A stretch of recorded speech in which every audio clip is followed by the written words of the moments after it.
نخليها حتى نهار الامتحان نكون داخل الامتحان ونقراها. باش فهمتوا بغيت نقول لكم هادشي تينفع بزاف. المهم هادشي هو الطرق، انا متاكده الا درتو هادشي غادي ينفعكم بزاف، وانا تندير هاد الفيديو من كل قلبي حيتاش فريمون هادشي انا حاسه به تيشكل فرق كبير. منين كنمشيو لافاك وحنايا تنقمروا تنلعبوا ما مسوقينش وما بيناش بغينا ننجحوا غير هكذاك وكنبقاو هذاك الشيء ما زوينش. ولكن ملي كدير جهدك، منين انا كنقولها لكم ديما اي حاجه درتي فيها جهدك يعني التلفان راه كون متاكد راه غتجازى عليها. اغلبيه تاع الناس كيقول لك بلي لافاك صعيبه وبلي صعيب انك تفاليدي وصعيب انك تشد ليسونس ديالك في 3 سنين وزيدوا ديك الهضره كامله. للاسف انا من الناس اللي كانوا كيتقال لي هاد الهضره بزاف تاع المرات، حيتاش قريت الليسونس الاولى ديالي شديتها في انستيتوت يعني في واحد المعهد عالي ديال المهن التمريضيه. وكانوا الناس كاملين وصحاباتي اللي قراو في لافاك كيقولوا لي راه هذيك شديتي ديك الليسونس حيتاش هذاك معهد، ولكن لافاك راه صعيبه. من بعد ساليت الليسونس ديالي خدمت مشيت درت لافاك باش انني نشوف مدى الصعوبيه ديالها. فاليديت لي سيمستر ديالي كاملين ما حتى شي ما عمرني دخلت شي حاجه بالكومبونساسيون وشديت ليسونس ديالي في 3 سنين. داكشي علاش جيت درت هذا الفيديو هذا باش نقول لكم كيفاش تقدروا انكم تفاليديو لي سيمستر ديالكم وكيفاش انكم تفوقوا في لافاك بالرغم من الناس كاملين كيقولوا لكم ولا بالرغم من الهضره تاع الناس انه راه لافاك صعيبه وانكم ما تقدروش تفاليديو. داكشي باش خليكم معايا وما تنساوش الاشتراك باش يوصلكم اي جديد. هذا الفيديو هذا موجه خصوصا للناس اللي كيحضروا، يعني الناس اللي باغيين انهم يحضروا بيقراو لافاك حضوري، الناس اللي باغيين انهم يقراوها عن بعد، اولا الناس اللي ما كيقدروش انهم يديبلاصاو ويحضروا الدروس كاملين. خصكم ضروري تشوفوا الفيديو اللي هضرت فيه على الاجازه عن بعد. اللي غنبداو بالناس تاع الحضوري هما اللي غنركزوا عليهم في هذا الفيديو. اول حاجه كيخصكم انكم ديروها هي تحضروا لو ماكسيموم بوسيبل ديال المحاضرات. يعني حاولوا بما امكن انكم تحضروا، حيت الحضور ما عمرو كيتساوى مع عن بعد. راه هذه القضيه ديجا قلتها في داك الفيديو وغنقولها لكم دابا. راه الا ما كتحضرش راه بحال الا شي واحد ليحنوا في شي حفره وكنهضروا معاه من الفوق، راه نفس الحاجه انا كتجيني، حيت كتكون تقدر تسمع الهضره ولكن ما كتستوعبهاش مزيان، ما كتكونش عندك نفس الحاجه. هذه هي الحاجه الاولى. خصوصا مثلا الناس تاع الاس ان السيمستر الاولانيه كيخصك تحضر الدروس كلهم عند الاساتذه كاملين. كنبقاو منين كندخلوا الاساتذه اش كنديروا مع الوقت كنبداو كنعرفوا كل استاذ كيفاش النظام باش كيخدم. كاينين اساتذه نقول لك الانواع تاع الاساتذه. كاين الاستاذ اللي اش كيدير اللي كيفتي عليك البوليكوب، كيعطيك واحد البوليكوب، يعني واحد البوليكوبي، واحد نص او لا واحد دروس او لا واحد المقتطف من واحد الكتاب او لا واحد الحاجه اللي بغيت تبازا عليها هو في الامتحان بيحط لك منها، كيعطيها لك واش تيجلس في نهار ملي كتجي عنده لونفي منين كتحضر الدروس كيجلس كيفتي عليك داكشي اللي عاطيك. يعني كيبقى حرفيا يعني كيجلس كيفتي عليك وانت كتكتب. كاين هذا النوع الاول. هذا النوع الاولاني باش غتعرفوا كيخصك تحضر وتفهمو وتشوف الطريقه باش كيخدم، وديك الساعات الا ما بغيتيش تحضر عنده ما تحضرش. كاين النوع الثاني اللي كيعطيك واحد السيبورت، كيعطيك واحد البوليكوبي ولكن كيجلس كيشرحوا لك، كيجلس كيشرح لك كل باراغراف بوحدها ويشرحها لك ويقول لك اشنو كاين وهذا وهذا وهذا. هذا النوع هذا زوين تحضر عنده حيت غادي يزيدك واحد لو بلوس بزاف. يعني ما غاديش هذا الا ما حضرتيش عنده غتكون انت الخسران. وكيف قلت كيفاش غتعرفوا بانك تحضر؟ النوع الثالث هو اللي ما كيعطيكش البوليكوب ولكن كيشرح لك في القسم. يعني ملي كتجي لونفي وهذا كيجلس كيشرح ولكن البوليكوب ما تعطيش، كيقول لك خصك تاخذ لي نوت عندي انايا. يعني هاد الانواع تاع الاساتذه كل واحد وكيفاش الطريقه باش خصك تتعامل معاه، يعني واش خصك تحضر عنده ولا ما تحضرش او لا هذا الشيء. ولكن كيف قلت كيفاش غدير تعرفهم بانك كتحضر. السيمستر الاولى كنحضروها حتى كنعرفوا الاساتذه كيفاش كيتعاملوا، كندوزوا لي زيكزامان عندهم، كنوليو كنعرفوا كل استاذ شنو كيبغي. كاينين الاساتذه اللي كيتبازاو واخا كيعطيك البوليكوب واخا تيشرحوا لك، يعني كيشرح لك البوليكوب وكل شيء ما كيحطلكش الاسئله من البوليكوب، تيشرح لك تيحطهم من داكشي اللي شرح هو. داكشي علاش كيفاش نديرو نعرفوهم اننا نحضروا. يعني كنعاود نركز على هذه القضيه تاع الحضور. منين كنجيو كنحضروا كنشوفوا شنو كاين وهذا كنوليو كنعرفوا نتعاملوا مع الامتحان. كنتعاملوا مع نهار كيتحط لنا الامتحان كنعرفوا الا حط لنا من البوليكوب ما كيكونش عندنا مشكل، الا حط لنا من داكشي اللي هضر ما كيكونش عندنا مشكل. هذه الحاجه الاولانيه. الحاجه الثانيه هي بغيت نهضر لكم عليها، يعني هذه الحاجه الاولى هي الحضور، الحاجه الثانيه هي كيفاش تاخذ لي نوت. هي منين يكون كيهضر البروف كيفاش انني نسجل لي نوت. اشنا هي هذه الحاجه هذه بالنسبه للناس تاع السيمستر الاولى للاسف ما كيكونوش كيعرفوا كيفاش انهم ياخذوا لي نوت، كيفاش انهم يسجلوا. ما عرفتش شنو هي بالعربيه، المهم انهم تاخذ الملاحظات داكشي اللي كيقول البروف انك تسجلوا. ما كنتجيوش كنكتبوا داكشي باغ كور. مثلا حنا جايين من الليسي ما عارفينش، حنا كانوا كيفتيو علينا، يعني هادشي اللي عارفين. ملي كتطلع لافاك ما غيجلسش يفتي عليك حتى ما غيجلس يقول لك طاقطه. كاينين الاساتذه كيف قلت النوع اللي كيجلس يفتي عليك البوليكوبي، ولكن ماشي هادشي علاش كنهضر، لا كنهضر على ملي كيكون الاستاذ كيشرح كيفاش انت تاخذ النقط المهمه.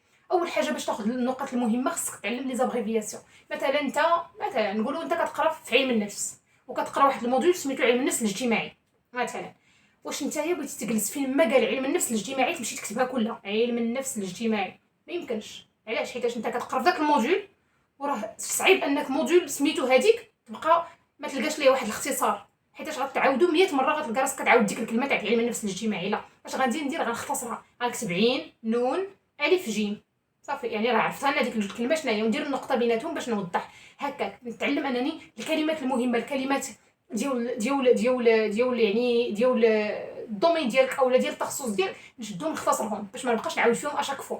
منين كنت تيهضر شنو هما الحوايج اللي كناخذ الاشياء المهمه ولا المعلومه الشرح ديالها ولا شي حاجه الا كاع ما فهمتهاش كندير بين قوسين ونكتب شي حاجه اللي تدل عليها باش كي نشوف هذيك الحاجه نتفكرها. هذه الحاجه الثانيه، حاولوا انكم تدخلوا تشوفوا فيديوهات كيفاش تاخذ لي نوت، كيفاش انك تختصر الهضره، كيفاش انك باش تعرف كيفاش. هذه الحاجه الثانيه هي لي زابريفياسيون، هي الاختصارات، هي كيفاش ناخذ لي نوت. الحاجه الثالثه حتى هي مهمه، حيت ملي كتكون كتجي تتراجع في الدار اولا باش تفكر شنو قال البروف، منين كتشوف هذاك الشيء اللي كتبتي كتقدر انك تفكر الشرح ديالو، كتقدر انك تفهم البوليكوبيه ديالك من خلال دوك لي نوت اللي خديتي. الحاجه الثالثه اللي مهمه وهي اللي بيناتنا هاد الحاجه هادي حاولوا انكم، حيت هي نورمالمون انتردي، هادي الشيء اللي بغيت نقول دابا. بزاف تاع الاساتذه كيقولوا لكم من الاول، تيقول لك ممنوع انك هاد الحاجه هي التسجيل، ممنوع انكم تسجلوني وغنتبع قانونيا اي واحد سجلني، يعني هاد الحاجه كاينه. ولكن هاد الحاجه تاع التسجيل كتنفع بزاف، تقدر انك ديرها بشرط انك ما تفرقش داك التسجيل، ما تخرجوش من عندك، حيت راه الا سجلتي شي واحد بلا الموافقه ديالو راه يقدر يتابعك عليها قانونيا وعنده الحق، وراه ما عرفتش كتوصل للحبس ما عرفتش شي 3 سنين ولا ما عرفت، ما متاكداش من هذه المعلومه.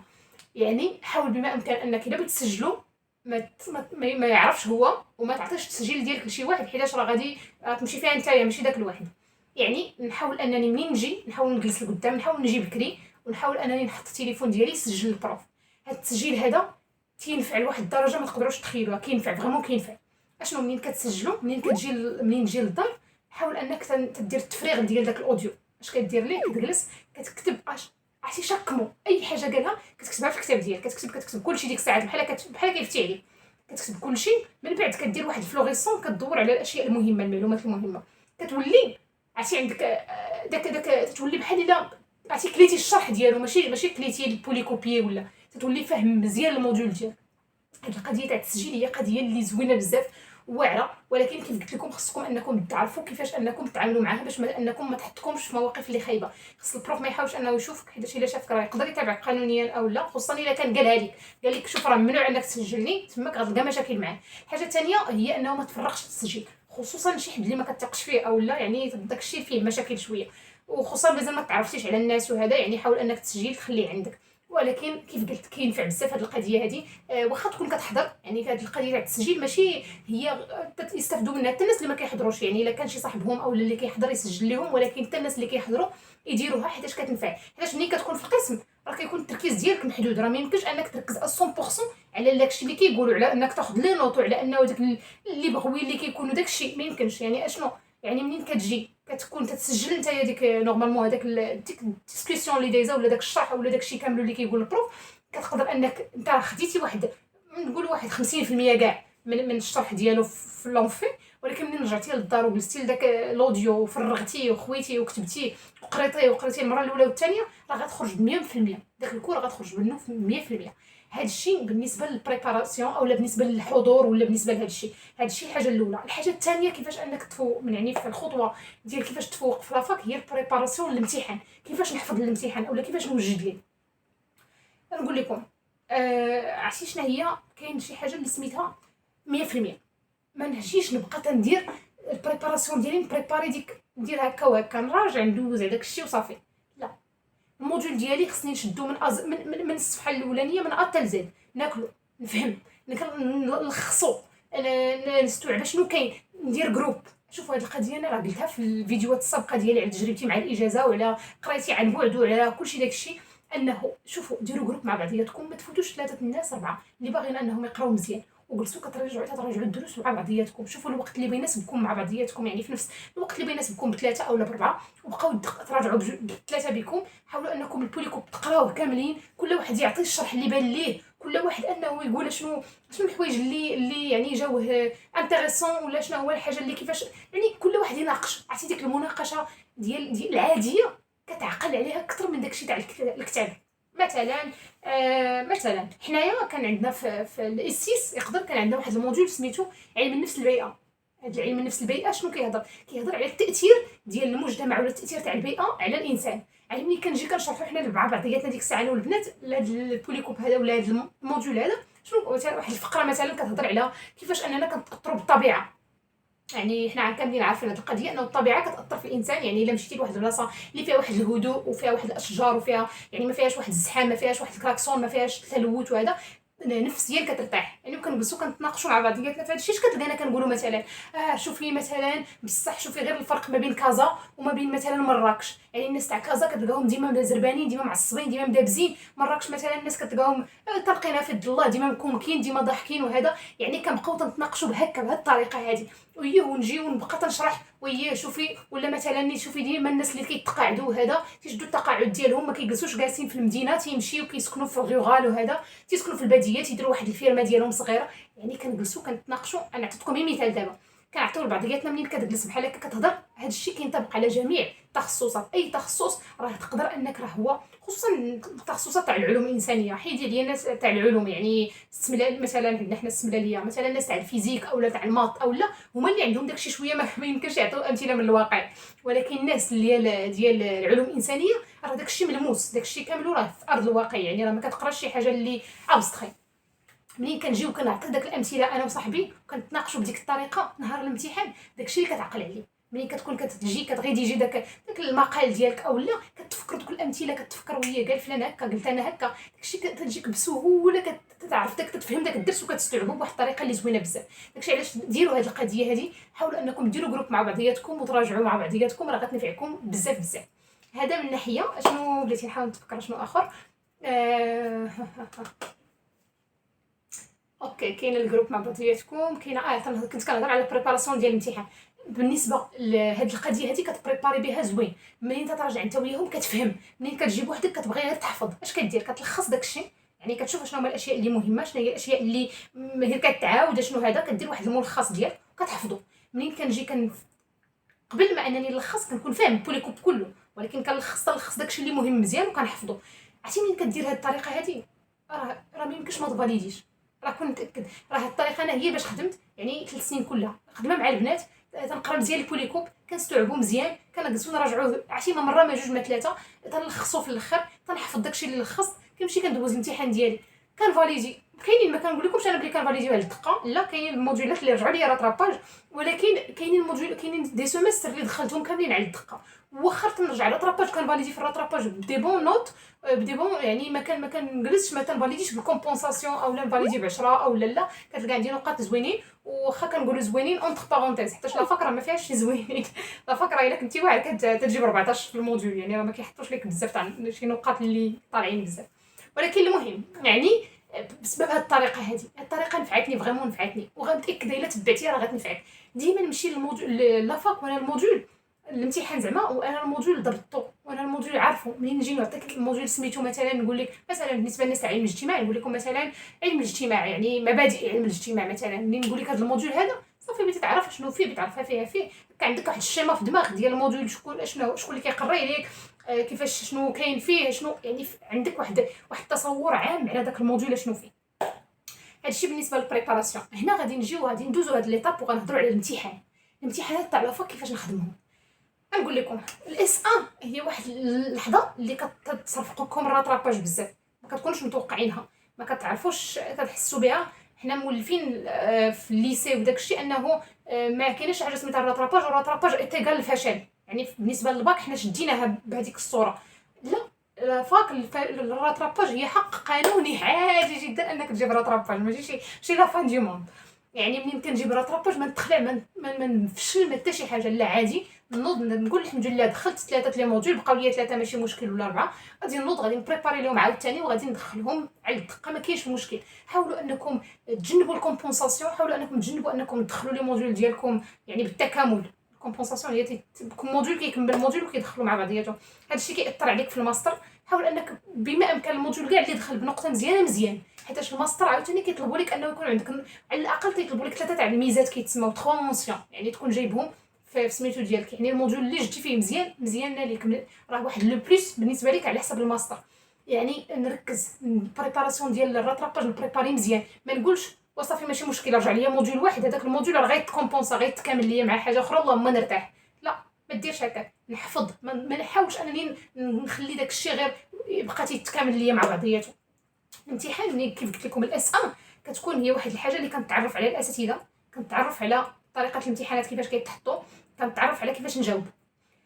منين كنعرفوا الاساتذه مثلا خصوصا الناس اللي عندهم الشعبه ديالهم، دابا كل شعبه كيكون فيها واحد الحاجه ديال كيكون فيها واحد الاساتذه اللي كيكونوا معروفين كيقراو تيتبادلوا في لي موديول. يعني مثلا انا كانوا عندي مثلا واحد 5 الاساتذه ولا 6 اللي كيبقاو كيتعاودوا لي على مدار لي سيمستر.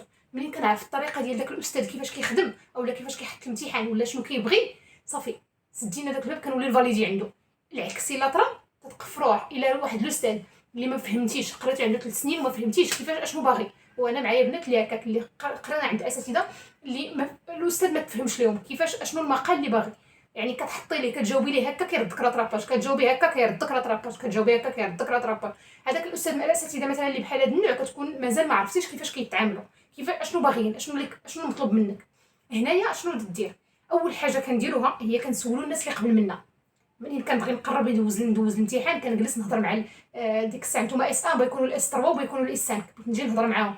عافاك كيفاش كيحط فلان الاستاذ فلاني كيفاش اشنو كيبغي الامتحان، اشنو كيركز على واش على الحفاظه ولا على الفهامه، واش كيبغي نعطيو الامثله ولا لا، واش الاسئله ديالو واش دي كيستيون ديريكت ولا لا، واش كيبغي مقال ولا كيبغي غير جواب ديريكت باراغراف. يعني واش هذا ولا هكا. يعني كنحاول نسول كنشوف دي زيكزامبل. حتى لا فاكره ناس اللي يعني الا دوزتي عند واحد البروف كيقري بزاف ولا كيقري في ديك الشعبه راه كيكونوا هادو الامتحانات ديالو باقيين. نشوف الامتحانات كيفاش كيتحطوا، نشوف بزاف تاع الامتحانات ناخذ فكره.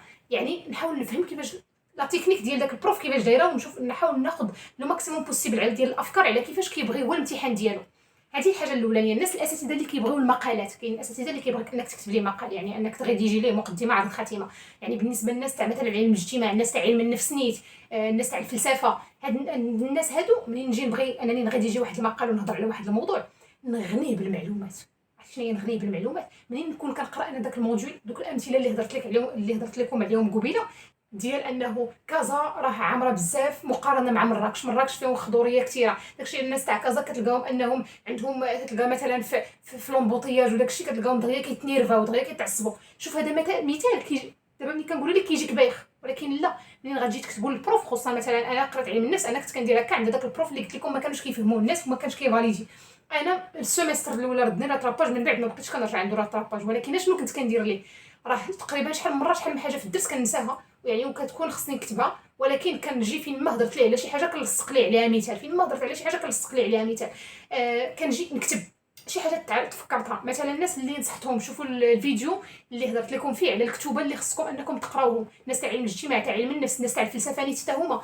يعني انكم هذاك دوك الكتوبه غادي ينفعوكم بزاف. مثلا من بين الكتوبه اللي هضرت عليهم عالم صوفي، منين غادي نجي انا ويكون عندي فكره على الفلاسفه، على كيفاش انهم شنو قالوا على شي حاجه اللي كيف قلت لكم منين تقراو الكتوبه خذوا دي نوت على الكتاب. منين نجي انا نحفظ واحد السيتاسيون على واحد البرو واحد سميتو. مثلا انا كان من بين الاشياء اللي كنت كتبتها نيت انه سقراط مثلا كان تيقول لهم بلي ما يمكنش انك تلقى شي حاجه كاينه في الدنيا اللي ما تقدرش انك تكلاسيفيها، يعني دير لها واحد الكلاسمون، يعني تصنفها عادي. يعني انك مثلا تخيل معايا تكون غادي في الزنقه وتهز واحد الحجره ولا تهز شي حجره، تهز شي حاجه وما تعرفش فين تحطها، واش مع الحجر ولا مع الحوايج ولا مع الاكل ولا مع الشراب ولا مع اشنو.